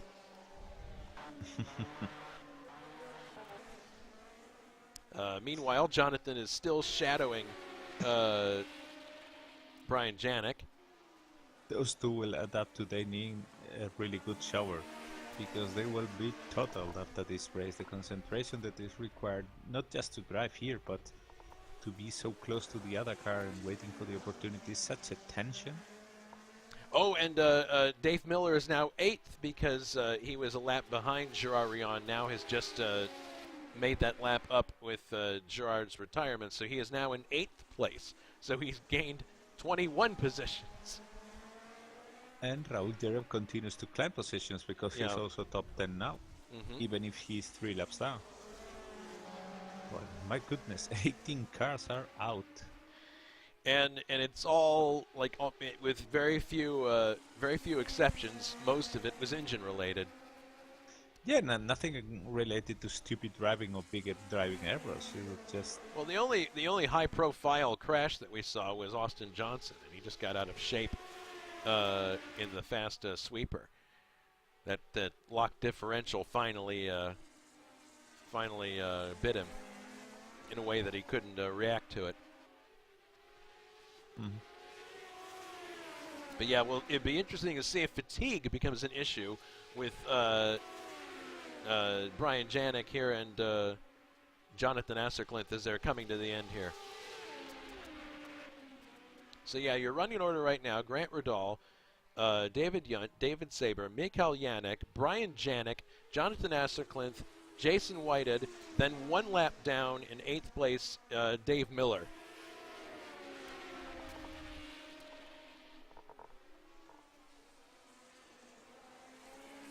And we now have 10 laps to go in this race. 10 laps until Grant Rudall can hoist the hardware as a HSO champion, which he has not done yet in his racing career with us. He's come close. He was certainly had a great opportunity to win the 88 kart championship in 2017. But that was a 3-way battle that eventually went to Jakob Fredriksson. And Grant certainly has been extremely competitive in other series. He was looking quite sharp in the Can-Am series this year, but a series of DNFs and just unreliability with the well, I don't know if it was unreliability, but I think Brian Janik getting out of shape there. That'll give a few tenths to Jonathan. Grant, for whatever reason, just wasn't able to extract the maximum from the UOP Shadow Mark II.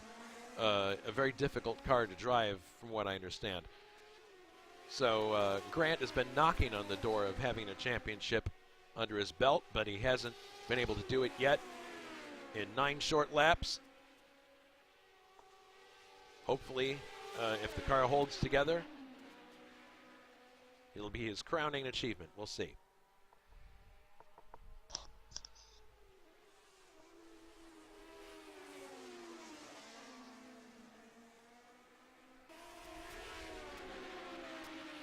Coming into the boot now.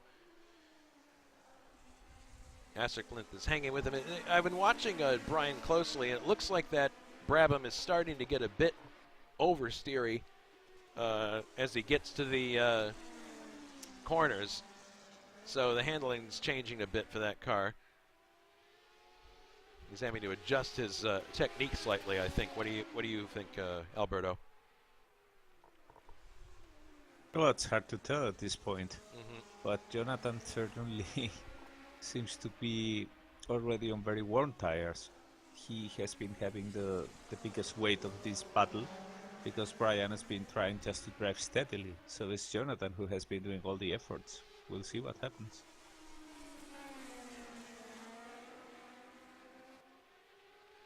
Brian also, for the 500-miler next Sunday, is driving the Volstead yet again. I just don't get it, why he keeps going for that car. Yeah, when there's a much nicer Eagle 72 still available, but... The other thing, Dave Miller is driving Eldon Rasmussen's Rascar 74. And again, it's like, good grief, there's one Eagle there. There's also a B McLaren there, which is not exactly a dog. So it's surprising that some people are embracing the lesser cars. The one that shocked me the most, obviously, was Fredriksson driving the VPJ2. Yeah, the only poor car that doesn't get any love always is the poor Mongoose. Yeah, I'm afraid the mongoose is going to be parked, and it's hilarious when I think about Well, you it. can always count on Simon Webber appearing and taking Maybe, it out. but it's really funny to me because, looking at the graphic again, the two cars that are in the graphic I prepared for the California 500, the Mongoose and Al Laquasto's McLaren are both not going to be in the race. At least not at this point. I just managed to find that really nice shot from the race itself, and I'm like, oh, this will work. And, of course, nobody's picked up those two cars. So we're closing in on the final stages of the race here. Just a reminder that there's only 2 points separating Grant Rudolph and Richard Coxon, but of course Richard Coxon retired from the race quite a while ago. A rather spectacular incident on the backstretch. Really unfortunate because we would have liked to have seen a more protracted battle for our TV audience. But in any case, it's been an amazing series. We try very hard at HSO to set up situations where there will be maximum competitiveness, and that's done by trying to put people in cars that match their ability in such a way that we will even the field out. Sometimes we succeed, other times we don't, but in this case certainly we did succeed, and the fact that the championship came right down to the very end.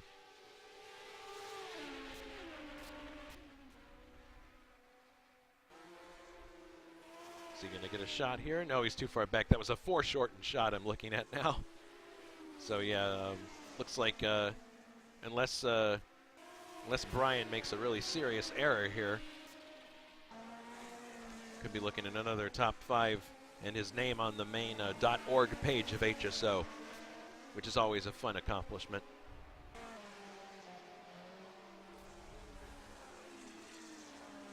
So going into 2019, Alberto, you mentioned the pro cars. What else are you keen about?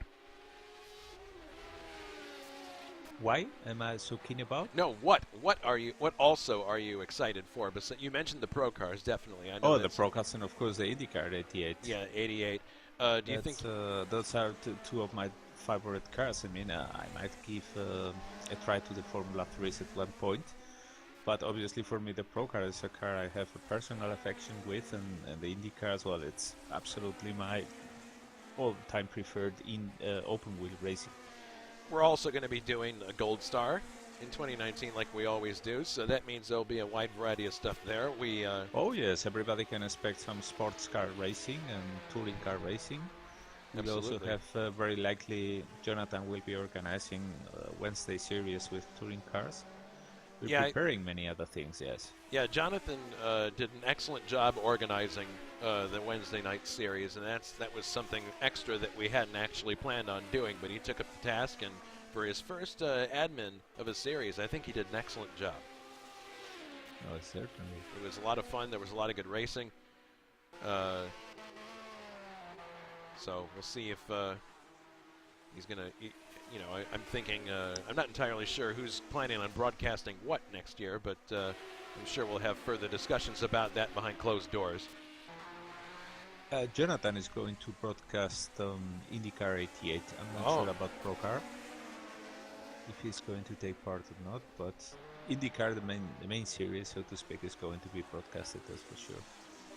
Well, hopefully Jonathan will get the upgrade to his internet that he's been wanting to get. Poor Jonathan has to broadcast in 480p because that's the apparatus, that's the infrastructure that he has where he lives in Sweden. So there's not much you can do about it. But even so, he does a fantastic job with what he has. The broadcast for next Sunday, the California 500, I'm told is going to be in 720p. So, that's better. And looking forward to the commentary of Pascal and Richard on that one. That's going to be an interesting combination, those two, in the booth.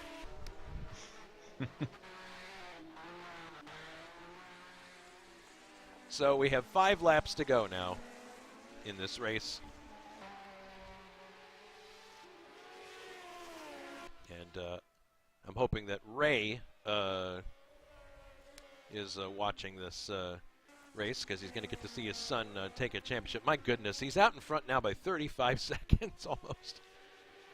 So these last few laps, I mean, Grant just really has to take it slow, not do anything crazy, and he's got it. He simply keep the same rhythm, because you know what happens in these situations. If you try to change the rhythm just to be conservative, you suddenly lose concentration. Exactly, and make exactly. an error. So best thing is to continue business as usual, keep concentrated, and that's it. And another great, this will be another great result for David Yunt, driving a T-tray wing March. Again, showing how he's able to rise to the top like the cream in the bottle. Third place still is David Saber, and hopefully he can baby that Matra home and not have another barbecue. We've had too many of those already. Fourth place, Mikael Janek, which I would think, given all the handling issues he's been having, is quite a nice result.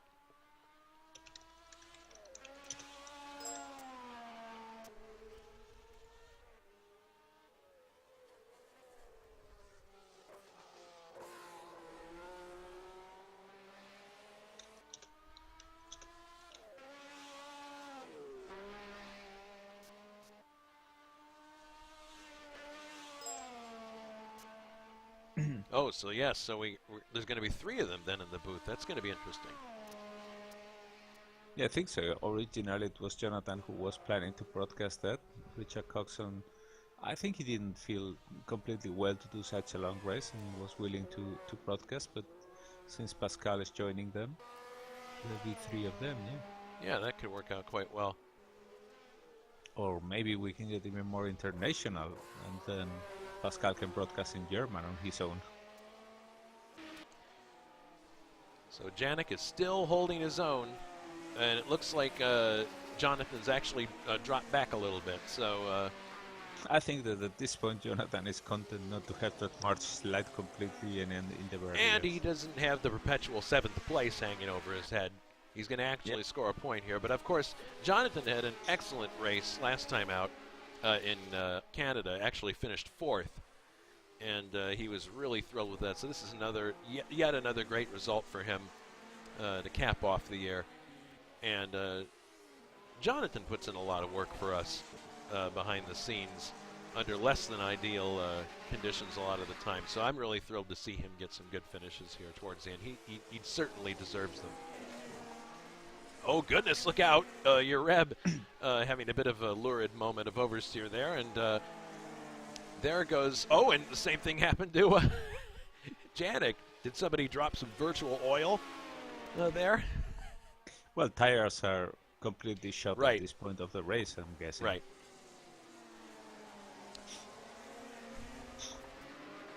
And Dave Miller is running in 8th place at this point with 53 laps completed. And he's getting the blue flag now from Grant Riddall, the leader. So that'll put him 2 laps down. Or actually more, I would think. The graphic is showing him a lap down. I think that's a lap down to the car that's immediately ahead of him. Yeah, he is. He is just 1 lap down. So that's interesting. You mentioned how much. Well, it's showing him 2 laps down. Okay, you mentioned before how spread out cars were getting, but really we only have a 3-lap difference between the front and the back of the field at this point. Even considering that Raul and others had issues along the way. So pretty good pace overall. This race looks like it's going to finish just around an hour and 45 minutes. One more reaction in the forum. Apparently, Thiago Canola said that he also experienced some kind of screen freeze or stutter at the same time, because we see that was a 3-way did not finish for David Jacks, Peter Lavak, and Thiago Canola, and apparently the 3 of them suffered the same thing. Must be some kind of, I don't know, glitch, bug, whatever in in the server, in the connection. Well, Very unfortunate. We've noticed that people have issues at times in practice and in qualifying. When people come onto servers, there's a stutter. We're not used to that happening when people leave the server, but perhaps that's something that might be occurring that, and I'm not entirely sure how we deal with that. The only answer I can come up with is to get a server that has more RAM and has Well, more in that latitude. regard, we're already working on setting up the new server. We have the new server, but we're setting it up. Cool. And the thing I can tell you is it has 4 times more RAM than this one, and it has 5 times more bandwidth. So Well, hopefully we'll be trouble-free, but fingers crossed, because you never know. well, I mean, that's fantastic to hear, and I certainly appreciate all the hard work that you guys have been doing behind the scenes, getting that sorted. With all the things I've been doing at school, there's no way that I could have been an actual, helping hand in that case. But I've seen you and Richard talking back and forth on that, and I really appreciate how you guys have taken the lead on that. Whoa, Jonathan is right now probably just praying to make it to the finish with that car that is absolutely having a mind of his own. Yep, basically. So 2 laps to go now for our... Again, well, he better slows down. He obviously he wants to stay close enough to Brian Janik to capitalize on any possible error, but then on the other hand, it's so frightening when you all of a sudden feel that the car is doing something unexpected. Raul, I'm sorry, that is that Raul Ured? No, it was one of the BRMs. In any case, final lap now for Grant Riddall. And again, it's really unfortunate that we didn't have the battle all the way to the end like we would have wanted to, but I don't think many people would argue that this is a championship well earned by Grant. It certainly is. It certainly is. Because it wasn't simply, at first, early in the year, it seemed like it would be a walkover, but then there was a shuffling of the deck in a way, and then along came Coxon and using the Tyrrell, and that shook things up a little bit. But in the end, it looks like with just a few more turns to go, it looks like we'll have our first Riddall as a champion. We have 2 Riddalls, we have 2 Placés.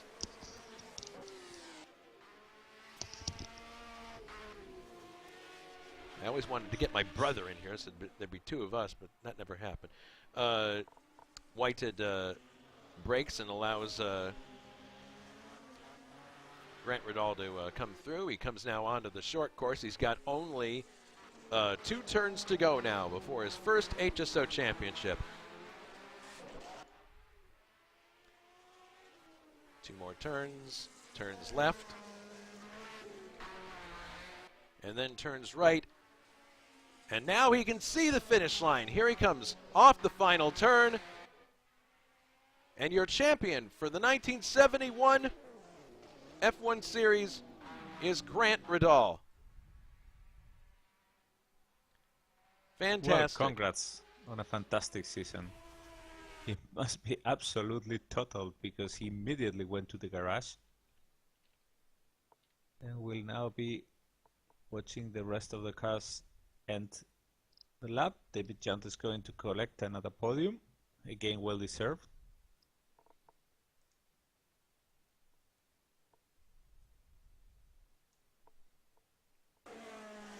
Yep, here he comes.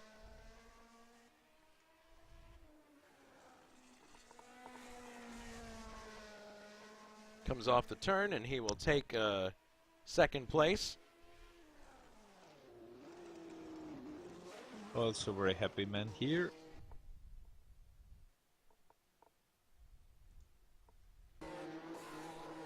Next up is David Saber. Yep, David Saber. Who will be also collecting a very, very well-deserved podium. That's almost having to suffer the pressure from Michel Janak, who is fourth. Yeah, but just had been not getting enough. Very close to him in the last Extremely stages of close. the race. Just doesn't quite have the.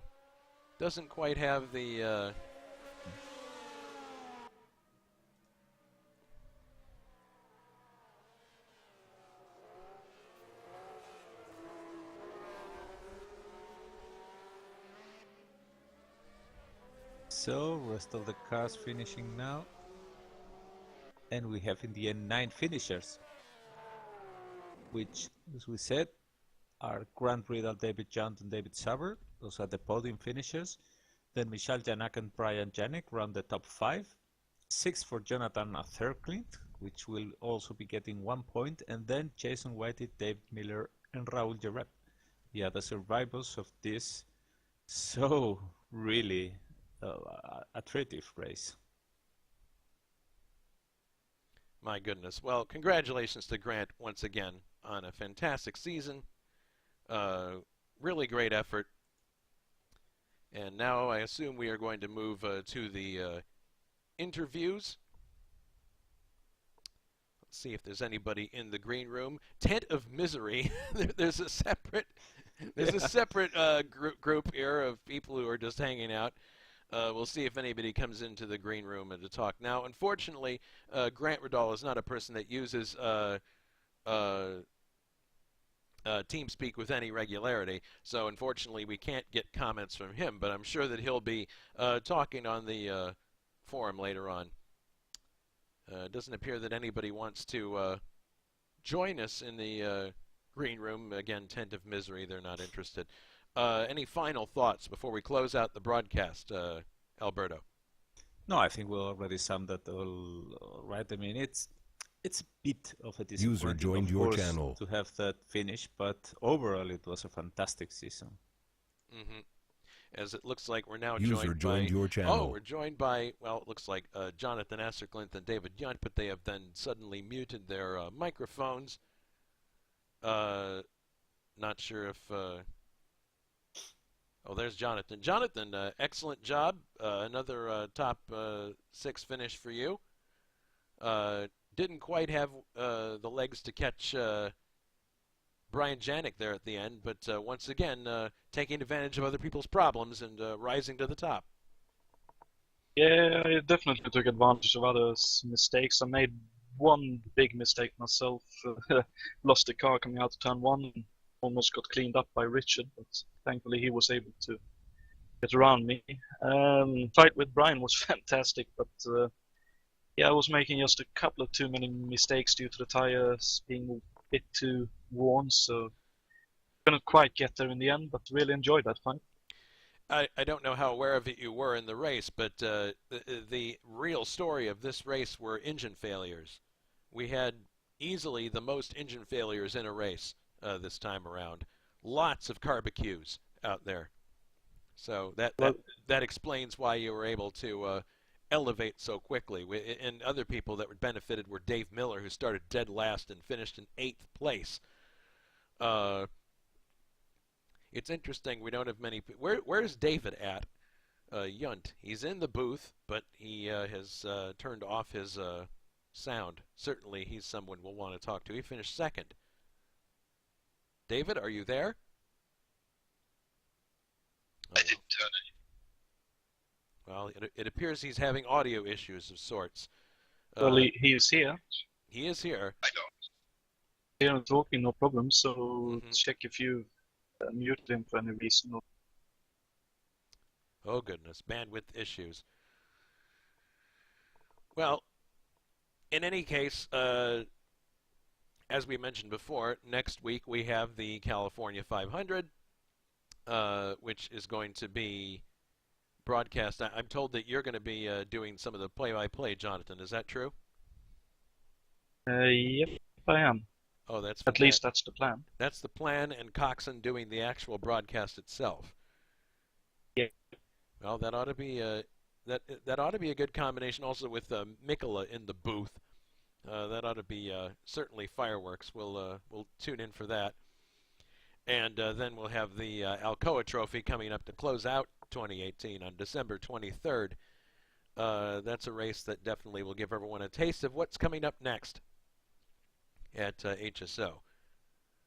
So apart from David, who's having technical issues at the moment, we don't have anybody else. I know.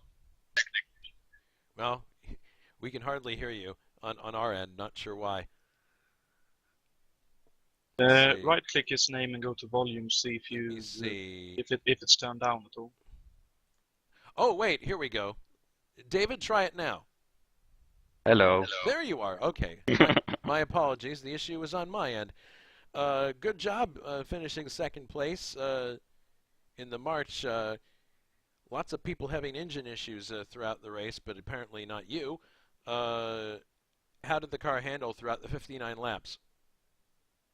To be honest, at the start it was much better than at the end of the race. At the start, with more weight in the car, I was managing to get away from Petra and everyone behind, and just try to follow like Richard and Grant, because like it did say we should not get into the championship fight. Mm-hmm. So I tried just to keep with them. Then later we saw Austin crash, and I was basically alone. Especially when also we had all those disconnections. This gave me like second. And the last problem was that I probably had not enough fuel. So I was like coasting like the second last lap until I saw that I had enough fuel to finish the race. I had like 1.2 liters left at the finish line. To be honest, I'd rather take third than second because of this issue, but I'm not just because I'm not selfish, but to be honest, in Formula 1 I just like to win one race once, so yeah, second, but it is what it is, and it's still a nice way to finish the end of the season, but to be honest, I got gifted this place. Petra had a much better balance towards the end of the race and was catching me. Jaco probably as well, so yeah, it's gifted the second one, so would have been interesting to see if Petra would have caught me, especially with me underfueling a bit. Well, gentlemen, any thoughts about 2019 before we close out the broadcast? Well, we have some great stuff coming up, I gotta say that. And, definitely looking forward to watching the Kart 88s go around the tracks again. Mm-hmm. And I look forward to at least testing the Pro Car BMWs. I haven't actually driven them before. And we have a couple of Wednesday series in the making, which hopefully will be great as well. Yeah, I'm definitely looking forward to the Pro Cars and the Indy cars as well. The Formula 3 I haven't had a chance to test much yet, but if it's coming out of our factory, I'm sure it's very well vetted and should be an interesting challenge. Alberto, any final thoughts before we close out? No, nothing else for me. It was great to see you all race this season. I've been here in the broadcast booth in the Formula 1 whenever possible, and I must say that I've really had a ball. I mean, driving is always nice, but watching you guys fight it out in the track is so fantastic. Much better than much of the real racing you gotta watch nowadays. All right, well, that's all for us. For David Jonathan Asser-Klenth, Alberto Ibañez, this is Jason White saying so long from Watkins, Glen in upstate New York.